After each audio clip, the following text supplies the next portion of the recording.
Former 2012 GOP candidate Mitt Romney announced that he is backing #2 Republican presidential candidate, Ted Cruz. Romney took to the social media today, saying he will cast a ballot in Utah to throw support behind Cruz. In that post, Romney says that Republicans should hold an open convention to deter the current frontrunner, Donald Trump, from getting the nomination. Trump quickly responded to Romney on Twitter, saying, "Failed presidential candidate Mitt Romney, the man who choked and let us all down, is now endorsing Lion Ted Cruz. This is good for me," end of quote. So will conservatives be able to put a stop to Donald Trump's momentum on his way to the GOP nomination? Here to tell us if Republicans can stop the Trump train on its way to the White House is political analyst Barry Nussbaum. Thank you for being here today. Great to be with you. All right, so the latest thing I heard today, driving in on the radio, is the possibility that Ted Cruz and John Kasich could team together and be, what did they call it? They had a term for it, a dream party or something like that. Yeah, dream team. The dream team to try Trump, to. yeah. What is the possibility of that happening? Zero. For a couple reasons. First of all, the thing we can't ignore is there are pledged delegates, and when they get to Cleveland on July 18th, they are obligated on the first ballot to vote for who they were committed to based on the primaries, the popular vote in each of the states that they're representing. Could they pool their delegates? I think that was the line of thinking. Not on the first ballot.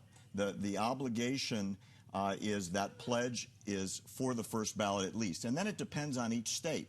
In some states, the pledge goes for 2 ballots. In some states, it's 3. So you won't have a full open convention till probably the 4th ballot if it should get that far.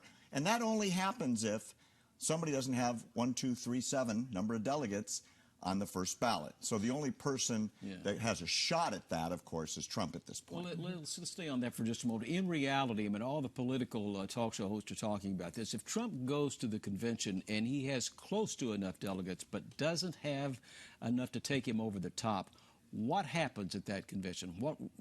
I mean, he said there could be a riot, but I mean, we know there's probably not going to be a riot, but there's going to be some really frustrated and angry people. Well, there's a couple of thoughts on that subject. First of all, just to be very clear, there's no way Trump wins because he has a plurality. He has to have a majority, which is 50% plus 1 delegate. That's the rule the Republican Party has.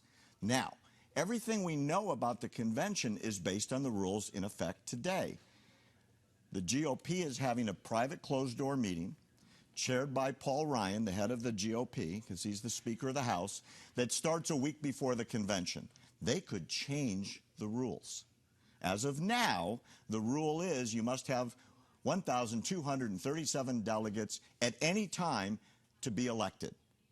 But you know what? I mean, think about that. I mean, no matter who you're rooting for, changing the rules in the middle of the game, that just is wrong. Well, you go back in history 6 months ago. That's what Trump was afraid of. He said, I'll run with the party. I'll pledge to stay inside the party as long as you don't change the rules. What he was afraid of is what the rumor is, like what you just asked me. Could they pool delegates? Well, under the rules, you can't. But that's what Trump is concerned about. What if Rubio threw in his guys? And what if Jeb Bush threw in his guys and Kasich and Cruz merged together? Under the rules, that's not possible because those delegates have to vote to the candidate that they were pledged to, at least on the first ballot. Help me understand this. Trump, I know, has had several conversations with key Republicans, Paul Ryan being one and several others. In those conversations, they had to have said, look, Donald, if you really want this thing, you got to tone it down. You can still be out there on NAFTA. You can still be out there potentially on building a wall and other things, but you got to come in and you got to look more presidential. And right now you're not doing that, and it's tough for us to support you with the language. Is his DNA outside of the realm of changing to look more presidential? I think if you go back in his own history, he's an outside-the-box kind of guy. I mean, he's coming from a TV reality show that he created and blew up to the biggest show on television by breaking all the traditional rules of what reality television was. I don't think he's a party guy. I don't think he's a go-along-to-get-along guy. And a lot of that has to do with his popularity in this race right now. Because if you think about it, he's outside of the box. He's outside of the GOP. He's not listening to the GOP, either the big donors or the heads of the party. And that's the essence of his popularity, because there's a tremendous frustration in the country, in both parties, by the way, because they feel they've been betrayed. You know, the GOP won the Senate, won the House. They're supposedly in control, and half their base is angry. And look at all the GOP candidates. There were 17, right? Now there's 3, and everyone that dropped out was, or at least most of them, with the exception of Carly and the exception of Dr. Carson, were all insiders. All the mainstream people are all gone. Governors and senators, very popular with great followings, that they couldn't get traction because they couldn't organize the people that were angry to say, hey, I'm going to change things.